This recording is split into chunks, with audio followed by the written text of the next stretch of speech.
दोस्तों, बोलता हिंदुस्तान पर आपका स्वागत है। और आज बोलता हिंदुस्तान एक खास प्रदेश को लेकर चर्चा कर रहा है, क्योंकि वहाँ की सियासत जिस तरह से बदल रही है और जिस तरह से वहाँ की सियासत पे हलचल दिख रही है, जिससे खुद बीजेपी परेशान है। जी हाँ, जब मैं शब्द बीजेपी परेशान है कहता हूं, तो आप समझिए कि कितनी विकट राजनीतिक स्थिति होगी, क्योंकि बीजेपी को हाल के दिनों में सबसे तीखी राजनीति और सबसे एक तरह से जो संरचना चक्रव्यूह रचती है बीजेपी, उसके लिए मजबूत माना जाता है। और अगर वो पार्टी भी परेशान है, तो समझिए कि सामने वाली पार्टी जो उसके विपक्ष में है, वो कितनी मजबूत पार्टी होगी। कर्नाटक में हम लोगों ने देखा कि क्या हुआ था। कर्नाटक विधानसभा चुनाव जैसे जैसे करीब आ रहा था, बीजेपी के लिए हालात मुश्किल हो रहे थे और लोग बीजेपी छोड़कर कांग्रेस की तरफ आ रहे थे। ये कहा गया कि हालात को वो लोग भाप गए थे, जिसका नतीजा यह हुआ कि विधानसभा चुनाव बीजेपी हार गई। खुद प्रधानमंत्री जबकि वहां पर चेहरे के तौर पर हर रैली में जा रहे थे, मणिपुर को दरकिनार करके भी वो चुनाव वहां लड़ते रहे, रैलियां करते रहे। तो क्या वही सब मध्य प्रदेश में भी होने जा रहा है? क्योंकि मध्य प्रदेश की तस्वीर जिस तरह से धीरे धीरे करके साफ हो रही है, जो खबरें आ रही हैं वो तो यही बता रही हैं। आज इसी पूरे मुद्दे पर हम चर्चा करेंगे। हमारे साथ सीनियर जर्नलिस्ट हैं डॉक्टर राकेश पाठक जी। राकेश सर, बहुत स्वागत है आपका। शुक्रिया शुक्रिया शाकिर जी। राकेश सर, जिस तरह से हम देख रहे हैं पिछले कुछ दिनों पे, बीजेपी से विधायक वापस जा रहे हैं। कहा जा रहा है कि वो कांग्रेस के ही विधायक थे, कांग्रेस के ही नेता थे जो बीजेपी में चले गए थे, एक वक्त पे वापस अपने घर जा रहे हैं। उससे पहले मैं चर्चा इस बात से शुरू करूंगा, जो दूसरी लिस्ट बीजेपी की आई 39, उसके बाद अब खबर ये आई यशोदा राजे सिंधिया चुनाव लड़ने से इनकार करती। हो क्या रहा है बीजेपी के भीतर, खासतौर पर मध्य प्रदेश में? क्या बड़े नेता ये भाप रहे हैं कि जमीन अब खिसक रही है, लिहाजा अपने सबसे मजबूत उम्मीदवारों को आप उतारिए, नहीं तो ये सीटें भी नहीं बचेंगी? और यशोदा राजे अगर ये कहती हैं कि मैं चुनाव नहीं लड़ूंगी, जबकि वो अब तक कोई चुनाव हारी नहीं है, तो क्या वो भी कुछ भाप रही हैं? कुछ उन्हें भी नजर आ रहा है? देखिए शाकिर भाई, भारतीय जनता पार्टी मध्य प्रदेश में संक्रमण काल से गुजर रही है। वो ऐसी ऐसी चुनौतियों का सामना कर रही है जिसकी उसने कल्पना नहीं की थी। आपने बिल्कुल ठीक शुरुआत की कर्नाटक का हवाला देकर। मध्य प्रदेश में लगभग ये मानकर चलिए कि कर्नाटक का सिंड्रोम मध्य प्रदेश तक चला आया है। जिस दिन कर्नाटक में मतगणना हो रही थी और नतीजे आ रहे थे, तब मैंने कई चैनल्स पर कहा था, कांग्रेस की सरकार बनना तय हो रही थी, तो मैंने कहा था कि कर्नाटक की ये हवा अक्टूबर नवंबर तक मध्य प्रदेश में बीजेपी के माथे पर पसीना ला देगी। उसका एक तो सबूत ये मिला कि कर्नाटक में 40% पे सीएम का नारा कांग्रेस ने दिया था, उस पर चुनाव लड़ी थी। वहां के नतीजे निकलने के 48 घंटे में मध्य प्रदेश में भी कांग्रेस ने 50% पे सीएम के होर्डिंग लगा दिए थे, बैनर पोस्टर लगा दिए थे शिवराज सिंह के खिलाफ। धीरे धीरे वो असंतोष पार्टी के भीतर भी दिखाई दिया, यानी भारतीय जनता पार्टी में। हम लोग जानते हैं कि ज्योतिरादित्य सिंधिया के बीजेपी में आने के बाद भारतीय जनता पार्टी मध्य प्रदेश में कम से कम वैसी नहीं रह गई है जैसी हमेशा से वो थी। तो ये जो आपने जिक्र किया, दल बदल का जो सिलसिला चल रहा है, लेकिन फेस सेविंग के लिए बीजेपी के लोग कह रहे हैं ये तो बीच कांग्रेस के लोग थे, आए थे फिर चले गए। सारे लोग कांग्रेस के लोग नहीं थे। दीपक जोशी, वे तो परंपरागत रूप से संघ परिवार से आते हैं, उनके पिता मुख्यमंत्री थे। यानी मध्य प्रदेश में पहले जनता पार्टी के मुख्यमंत्री कैलाश जोशी थे, भारतीय जनता पार्टी जनसंघ वाली सिलसिले से। तो दीपक जोशी को तो आप कांग्रेस ही नहीं कह सकते, वे बीजेपी छोड़कर कांग्रेस में शामिल हो गए। संघ के बहुत सारे निष्ठावान कार्यकर्ता और स्वयंसेवक बीजेपी छोड़ रहे हैं। इसके पीछे मूल वजह अगर आप देखेंगे तो एक तो ये है कि शिवराज सिंह चौहान के और बीजेपी के कुल मिलाकर 20 साल के कार्यकाल, 15 साल कमलनाथ के छोड़ दें, 15 महीने, तो इन 20 सालों के कामकाज से, शिवराज सिंह के निरंतर एक चेहरा बने रहने से मतदाताओं में बहुत आक्रोश और असंतोष है। तो एक सत्ता विरोधी जो रुझान होता है, 20 साल अगर कांग्रेस भी रहती तो उसके खिलाफ भी ऐसा रुझान होता है। अब आपका प्रश्न है यशोधरा राजे को लेकर। यशोधरा राजे का चुनाव न लड़ना एक चौंकाने वाली घोषणा है, सूचना है। यद्यपि उनकी चिट्ठी अभी सार्वजनिक नहीं हुई है, लेकिन वो तय है कि उन्होंने वो पत्र लिखा है मध्य प्रदेश के प्रदेश अध्यक्ष वी डी शर्मा और संगठन महामंत्री हितानंद को। उन्होंने हवाला दिया 4 बार कोरोना होने का। उन्हें 4 बार कोविड हुआ है शाकिर जी, हम सब जानते हैं। वे अस्वस्थ हैं, उम्र भी उनकी 69 है इस वक्त। फिर भी वे ऐसी अशक्त या अस्वस्थ नहीं है कि चुनाव न लड़ सके। और शिवपुरी में उन्होंने काम भी किया है, उनकी अच्छी पकड़ रही है शिवपुरी क्षेत्र में आज भी। बहुत लंबी विरासत है उनके पास। उनकी माँ राजमाता विजया राजे सिंधिया, उनके बड़े भाई माधवराव सिंधिया, उनके भतीजे ज्योतिरादित्य सिंधिया, ये सब लोग भी गुना शिवपुरी संसदीय सीट का प्रतिनिधित्व करते रहे। यद्यपि इसी जगह से ज्योतिरादित्य सिंधिया पिछला लोकसभा चुनाव हारे हैं 2019 का। लेकिन यशोधरा राजे सिंधिया के अतीत पर अगर हम ध्यान दें तो जब वे बाहर से पढ़कर आई तो 1998 में उन्होंने भारतीय जनता पार्टी ज्वाइन की थी। और उसके बाद उन्होंने पहला चुनाव लड़ा शिवपुरी से, लगातार वहां विधायक रही। फिर वे उपचुनाव लड़ी लोकसभा का ग्वालियर से, 2 बार वहां से सांसद रही, 2007 2009 लगातार जीतती रही। तो उनका चुनाव न लड़ना भी ये संदेश दे रहा है कि भारतीय जनता पार्टी में अंदर खाने सब कुछ ठीक नहीं है। यहां भी इस मोड़ पर हमें ये ध्यान रखना होगा कि ज्योतिरादित्य सिंधिया और उनकी सगी बुआ यशोधरा राजे के बीच निजी और पारिवारिक संबंध बेहतर नहीं है। और ज्योतिरादित्य के बीजेपी में प्रवेश के बाद यशोधरा राजे खुद को और ज्यादा उपेक्षित महसूस कर रही हैं। पहले से भी शिवराज सिंह की सरकार में कोई बहुत ज्यादा उनकी पूछ परख नहीं थी। तो अब देखना होगा कि वास्तविक कारण क्या सामने आता है।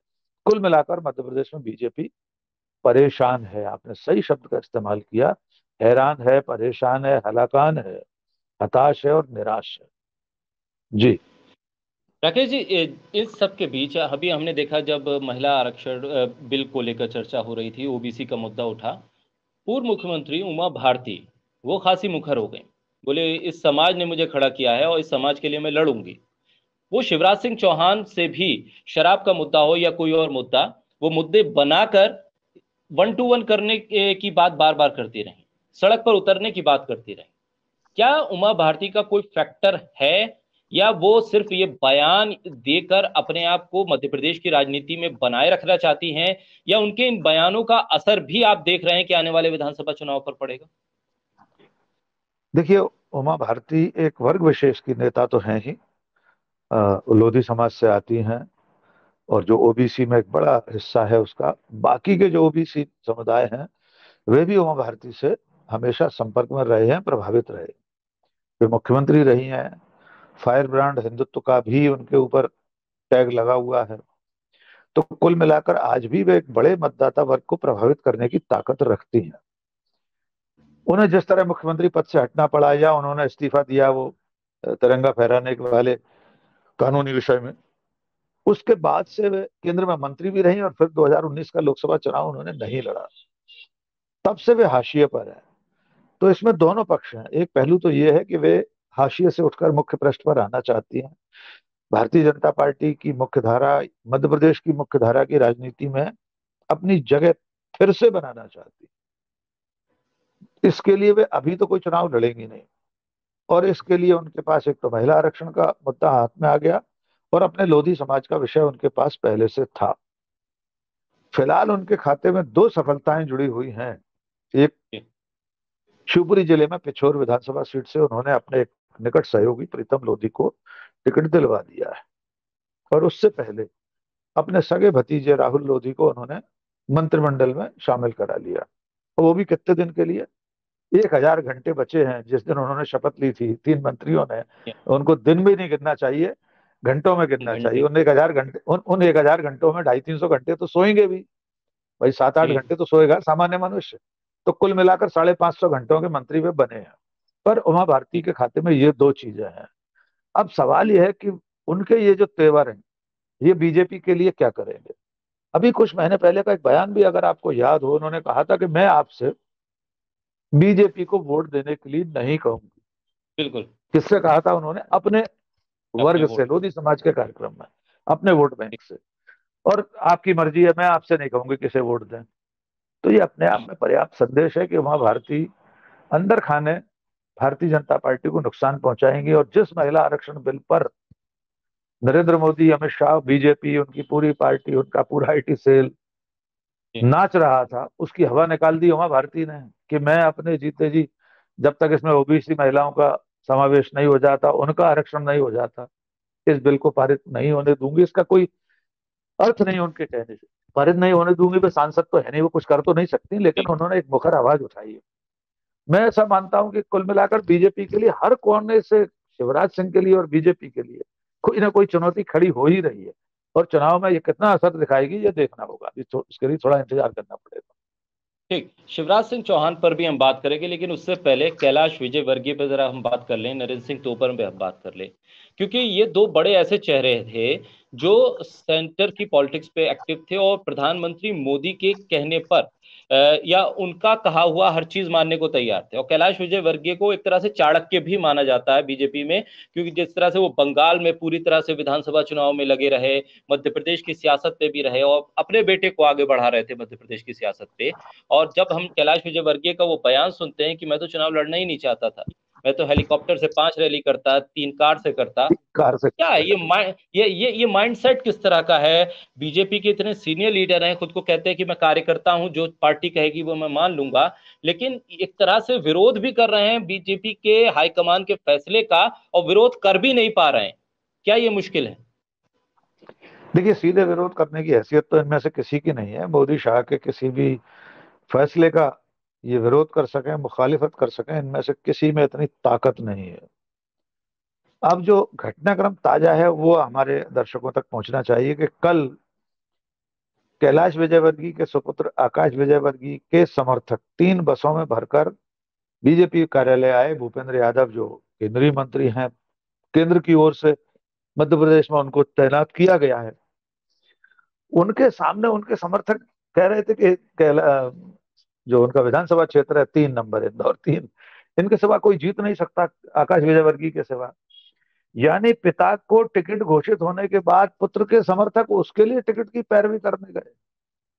बीजेपी तो खुद को अनुशासित पार्टी कहती है शाकिर, उस जैसी पार्टी में, पार्टी विद डिफरेंस, अपने आप को विशिष्ट पार्टी बताने वाली, देव दुर्लभ कार्यकर्ताओं वाली पार्टी में मोदी शाह के युग में कोई व्यक्ति अपने पिता को टिकट घोषित होने के बाद उसके समर्थक बसों में बैठकर आए, पहले तो उसकी सहमति होगी ही होगी। ऐसा नहीं हो सकता आकाश विजयवर्गीय को नहीं मालूम हो उसके समर्थक उसे टिकट मांगने के लिए जा रहे हैं प्रदेश कार्यालय में, सबको पता था।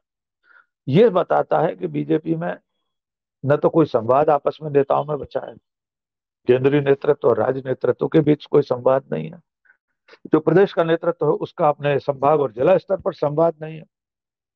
सच्चाई ये है कि जिन 7 सांसदों जिसमें 3 केंद्रीय मंत्री हैं, उन्हें खुद नहीं मालूम था मोदी शाह उन्हें विधानसभा चुनाव लड़ाने जा रहे हैं। नरेंद्र सिंह तोमर 2003 में उमा भारती की सरकार में मंत्री थे। शाकिर भाई ये बताइए कि अगर वे जीत गए और बीजेपी को बहुमत मिल भी गया, जिसकी संभावना कम है, मान लीजिए मिल गया, और वे मुख्यमंत्री नहीं बने, कोई और बना, प्रहलाद पटेल बने या शिवराज सिंह ही रिपीट हो गए, तो क्या नरेंद्र सिंह तोमर 20 साल बाद एक राज्य के मंत्री रहना पसंद करेंगे या इस महादेश के केंद्रीय मंत्री रहना चाहेंगे नरेंद्र मोदी की सरकार में? क्या प्रहलाद पटेल इनमें से किसी के अंडर में, किसी के मातहत मंत्री रहना पसंद करेंगे? फग्गन सिंह कुलस्ते ने 35 साल से 30 साल से विधानसभा चुनाव नहीं लड़ा, वो इनमें से किसके अंडर में मंत्री बनेंगे? ये ऐसी अबूझ पहेलियां हैं जिनके उत्तर बीजेपी ने नहीं तलाशे हैं, पर उसको तलाशना पड़ेंगे। एक बात और है इसमें, इन बड़े नेताओं को टिकट देकर इनकी जो भावी पीढ़ी है उसकी संभावनाओं पर भी कुठाराघात कर दिया है। देखिए, कैलाश विजयवर्गीय को टिकट देने से आकाश का टिकट कट गया, उनके सुपुत्र हैं। प्रहलाद पटेल को देने से जालम सिंह पटेल उनके सगे छोटे भाई हैं, उनका टिकट कट गया। नरेंद्र सिंह तोमर को विधानसभा टिकट देने से उनके सुपुत्र देवेंद्र सिंह तोमर रामू, वे इसी दिमनी विधानसभा से टिकट मांग रहे थे या ग्वालियर पूर्व से, 2 सीटों पर दावा था। उनकी संभावनाएं हमेशा के लिए समाप्त हो गई फिलहाल, मतलब अगले 2-5 साल के लिए।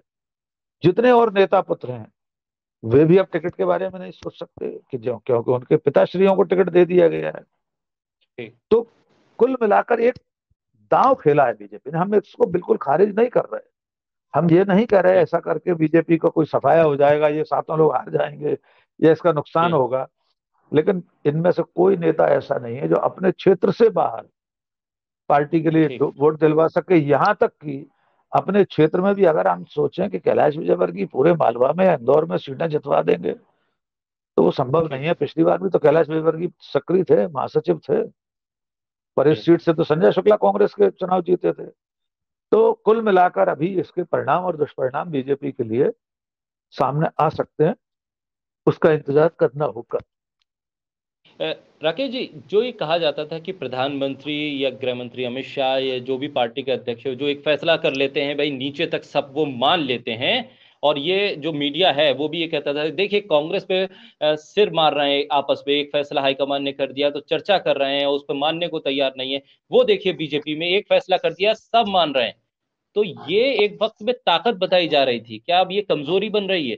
क्योंकि पार्टी के जो लीडरशिप है, जो राज्यों की लीडरशिप है, जो और नेता हैं, वो मानने को तैयार नहीं है, लेकिन अब मजबूरी ऐसी है कि ना निगलते बन रहा है ना उगलते बन रहा है। तो ऐसे हालात में क्या ये अब दाव उल्टा पड़ रहा है, ये ही कमजोरी बन रही है जो पहले ताकत हुआ करती थी?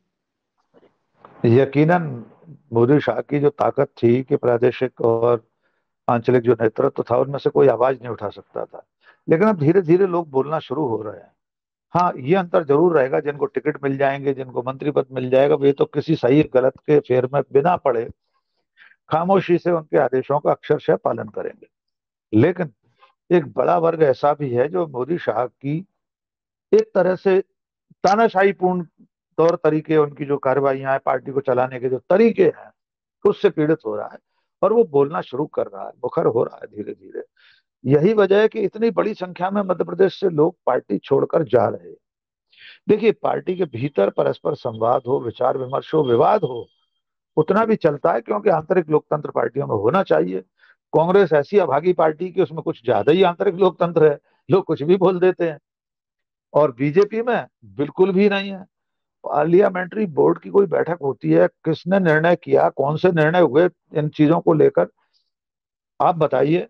गुजरात और उत्तराखंड में इतनी बार मुख्यमंत्री बदल दिए गए, मुझे तो संख्या भी याद जी नहीं कितने मुख्यमंत्री बदल गए। या वर्तमान से पहले वाले मुख्यमंत्री का नाम क्या था?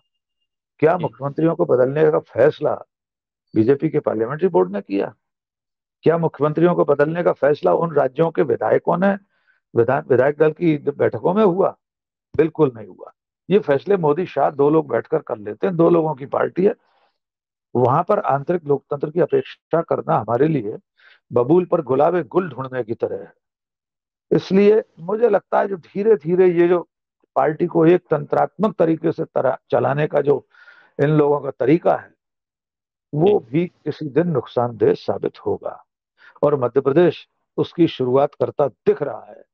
यहाँ मोदी शाह की मनमर्जी के खिलाफ आवाजें उठ रही हैं, पार्टी लोग छोड़कर जा रहे हैं, और बड़ी संख्या में जा रहे हैं, कद्दावर लोग जा रहे हैं। कोई ऐसा नहीं है पन्ना प्रमुख कोई बीजेपी छोड़कर जी। चला गया, या मंडल अध्यक्ष या वार्ड अध्यक्ष। भूतपूर्व सांसद, भूतपूर्व मंत्री, विधायक, वर्तमान विधायक, जिलाध्यक्ष पार्टी के, ऐसे बड़े लोग जब छोड़कर जा रहे हैं, इसका अर्थ यह है कि बीजेपी की दशा और दिशा मध्य प्रदेश में ठीक नहीं है। बात जी। शिवराज सिंह चौहान की अगर हम करें, उन्होंने अपने आप को जब ये कांग्रेस से सत्ता ली, उन्होंने जब कांग्रेस के विधायकों को अपने साथ मिलाकर सत्ता में दोबारा से आए, तो उन्होंने अपनी इमेज को एक जी। रीबिल्ड करने की कोशिश की। वो योगी आदित्यनाथ के उस फार्मूले की तरफ चले जिसमें बुलडोजर भी था, जिसमें कट्टर हिंदुत्व की बात भी हो रही थी, जिसमें ये भी बात हो रही थी कि अपराधी मध्य प्रदेश छोड़ के चले जाओ, हम देख लेंगे। दूसरी तरफ वो मामा बनने की कोशिश भी कर रहे थे कि 1,000 रुपए 2,000 रुपए इस योजना में उस योजना में दे रहे थे। यहां तक कि उन्होंने पैर तक धो लिए। किसी शख्स पर उनके विधायक के प्रतिनिधि ने एक अभद्र व्यवहार किया, उसके बाद उन्होंने उसके पैर तक धो लिए। हर चीज वो कर रहे थे जिससे वो फुटेज में भी थे और तमाम खबरों की सेंटर में भी थे। उसके बाद भी क्या पार्टी उन पर भरोसा नहीं कर पा रही है? जिस तरह से उनका अभी लास्ट मैसेज आया, लग रहा है कि पूरा विदाई भाषण उन्होंने दे दिया। लेकिन अब क्या शिवराज सिंह चौहान को भी अंदर से लगने लगा है कि अब दोबारा वापसी मुश्किल है? चुनाव बीजेपी भले ही जीत जाए, लेकिन शायद पार्टी अब दोबारा उन पर भरोसा नहीं करेगी। मुझे भी ऐसा लगता है कि शिवराज सिंह चौहान खुद इस बात को समझ चुके हैं कि पार्टी अब पांचवी बार उन्हें मुख्यमंत्री नहीं बनाएगी, क्योंकि नरेंद्र मोदी को अपने सामने खड़ा हुआ होता हुआ कोई भी विकल्प स्वीकार नहीं है। नरेंद्र मोदी 3 बार मुख्यमंत्री थे, 2 बार प्रधानमंत्री रह लिए हैं। शिवराज सिंह अगर जीते और मुख्यमंत्री बनाया गया तो 5वीं बार के मुख्यमंत्री होंगे। एक वजह उन्हें जो साइडलाइन किया जा रहा है शिवराज सिंह चौहान को, जो मेरा आकलन है, मुझे जो लगता है, वो शायद इसलिए उन्हें थोड़ा सा मंच से दाएं बाएं किया जा रहा है, थोड़ी देर के लिए नेपथ्य में भेजा जा रहा है, क्योंकि पार्टी को ये बात समझ में आ गई है कि मध्य प्रदेश में जो एंटी इनकम्बेंसी है, जो सत्ता विरोधी रुझान है, जो भाव है लोगों का, वो पार्टी से ज्यादा शिवराज सिंह को लेकर है। पार्टी को ये लगा होगा कि अगर ये मंच पर पूरे समय रहते हैं तो जो दर्शक हुटिंग कर रहा है, जो टमाटर फेंकने फेंकने को तैयार बैठा है हाथ में लेकर, उसके असंतोष को कैसे कम किया जाए, कैसे डाइल्यूट किया जाए, इसके लिए उन्होंने कुछ देर के लिए शिवराज सिंह चौहान को नाटक के मंचन में मुख्य धारा से, मुख्य मीडिया, मुख्य मंच से हटा दिया है, कुछ देर के लिए साइड लाइन कर दिया है। हो सकता है सरकार बनने की स्थिति आए, बहुमत मिले, तो फिर किसी तरह से बात हो जाए कि चलिए फिर अवसर दे देते हैं। और नहीं भी देना होगा तो बहुमत आ गया, शिवराज सिंह को नेपथ्य में ले जाने से, पर्दे के पीछे रखने से किसी और को बना देंगे, पांच पांच छह छह दावेदार खड़े कर ही दिए हैं। लेकिन मेरा मानना व्यक्तिगत रूप से यह है कि शिवराज सिंह चौहान का मध्य प्रदेश में कोई विकल्प नहीं है। वे यकीनन पूरे प्रदेश के नेता हैं। भले आप ये कह सकते हैं कि वे तीन तीन चार बार मुख्यमंत्री रहे, ये चौथी बार तो खैर उन्हें वो क्या रहे, चौथी बार तो ना उन्हें मुख्यमंत्री जनता ने बनाया था, जनादेश तो उनके खिलाफ था। ज्योतिरादित्य सिंधिया के दल बदल की वजह से वे मुख्यमंत्री बने हैं। फिर भी वे प्रदेश के नेता हैं, पूरे मध्य प्रदेश में भिंड मुरैना से लेकर शहडोल और बालाघाट तक उन्हें लोग जानते हैं, उनका संपर्क है। लेकिन उसी वजह से असंतोष भी उनके खिलाफ है। तो मेरा ऐसा मानना है कि अभी शिवराज सिंह के जीवन की, उनके सियासी जीवन की अग्नि परीक्षा होना बाकी है। अगर जी। वे अपने नेतृत्व में चुनाव जितवा पाते हैं पार्टी को, तब देखना जी होगा क्या मोदी शाह क्या फैसला करते हैं उनके बारे में। जी। राकेश जी, अंत में एक सवाल, ज्योतिरादित्य सिंधिया का जिक्र किया। कांग्रेस से जी। नाराज इसलिए हुए थे कि मुख्यमंत्री नहीं बन पा रहे थे, प्रदेश अध्यक्ष की कुर्सी भी नहीं मिल पा रही थी, तमाम जतन किए कि सम्मान नहीं मिला इसलिए मैं छोड़ के जा रहा हूँ। अब बीजेपी में लग रहा है कि इतने दावेदार मुख्यमंत्री की खुद बीजेपी ने खड़े कर दिए हैं, ज्योतिरादित्य सिंधिया कहाँ है, कितना सम्मान मिल पाएगा अब उन्हें? देखिए, ज्योतिरादित्य सिंधिया इस वक्त भारतीय जनता पार्टी में एक अवांछित, अनवांटेड व्यक्तित्व है। पार्टी ने उनके भरोसे, उनके बीजे कांग्रेस से दल बदल के चलते अपनी सरकार बना ली। वो सिंधिया के उस वक्त दल बदल के समय जो भी डील हुई होगी उनकी बीजेपी के साथ, जो जी। सौदा या जो वादा हुआ होगा, वो लगभग सारा पूरा कर चुकी है पार्टी। उन्हें केंद्र में मंत्री बना दिया, राज्यसभा में ले जाकर उनके लोगों को उपचुनाव में टिकट दे दिए, जो जीते उनको मंत्री बना दिया, जो हारे उनको निगम मंडलों में एडजस्ट कर दिया गया। इससे ज्यादा फिलहाल बीजेपी उन्हें देती हुई मुझे नहीं दिख रही कि उन्हें मुख्यमंत्री बना दिया जाए। अब तो वैसे भी 60 दिन का समय बचा है, किसी सूरत में बीजेपी ये रिस्क नहीं उठाएगी कि अब शिवराज को हटा के सिंधिया को मुख्यमंत्री बनाया जाए। हाँ, इस चुनाव परिणाम के बाद वे किस स्थिति में होंगे ये हम नहीं जानते, लेकिन आपने एक अच्छा सवाल पूछा कि उनका क्या सम्मान है पार्टी में, क्या महसूस कर रहे होंगे, एक तरह से आपका आशय है। मेरा ऐसा मानना है कि शायद सिंधिया परिवार के किसी भी सदस्य को ऐसी अपमानजनक स्थिति में नहीं रहना पड़ा होगा अब तक, जैसा सिंधिया जी को फिलहाल बीजेपी में रहना पड़ रहा है। उनको लेकर बहुत सारी आपत्तिजनक टिप्पणियां लोग करते हैं। जिस पार्टी में है उस पार्टी के लोगों ने विभीषण कहते हैं, उस पार्टी का भूतपूर्व जिलाध्यक्ष नामर्द कहता है और उसे टिकट मिल जाता है। कल जो पर्सनल सूची जारी हुई है उसमें अरुण भीमावत, जो शाहजहापुर से विधायक रहे हैं, जिलाध्यक्ष रहे बीजेपी, उस सज्जन ने ज्योतिरादित्य सिंधिया को नामर्द कहा था। तो कुल जी। मिलाकर ज्योतिरादित्य सिंधिया की स्थितियां भी बीजेपी में कोई बहुत अच्छी नहीं है। वो जो जुमला हमारे आपके बीच चलता है मीडिया के बीच कि मध्य प्रदेश में तीन भाजपा है, शिवराज भाजपा, नाराज भाजपा और महाराज भाजपा, तो ये जो महाराज भाजपा है इसकी वजह से नाराज भाजपा उठ खड़ी हुई है। उस नाराज भाजपा, उसी असंतुष्ट नाराज भाजपा के चलते शिवराज भाजपा और महाराज भाजपा दोनों को नुकसान होने जा रहा है, ऐसा मेरा अंदाजा है। जी शाकिर। बहुत शुक्रिया राकेश जी, हमारे साथ जुड़ने के लिए। मध्य प्रदेश की सियासत को बहुत इतनी जय। बारीकी से समझते हुए तमाम आपने पहलू वहाँ हमें, हमारे दर्शकों तक पहुँचाए, बहुत शुक्रिया आपका। तो वो बोलता हिंदुस्तान में हम लगातार चुनावी माहौल और चुनाव से जुड़ी हुई तमाम राजनीति, अलग अलग राज्यों की सियासत पर हम लगातार चर्चा करते रहेंगे। हमारे साथ जुड़े रहिए और हमारे चैनल्स को तमाम सोशल मीडिया प्लेटफॉर्म पर लाइक भी कीजिए, सब्सक्राइब कीजिए और ज़्यादा से ज़्यादा शेयर कीजिए ताकि ये बेहतर से बेहतर जानकारी आप तक पहुँच सके।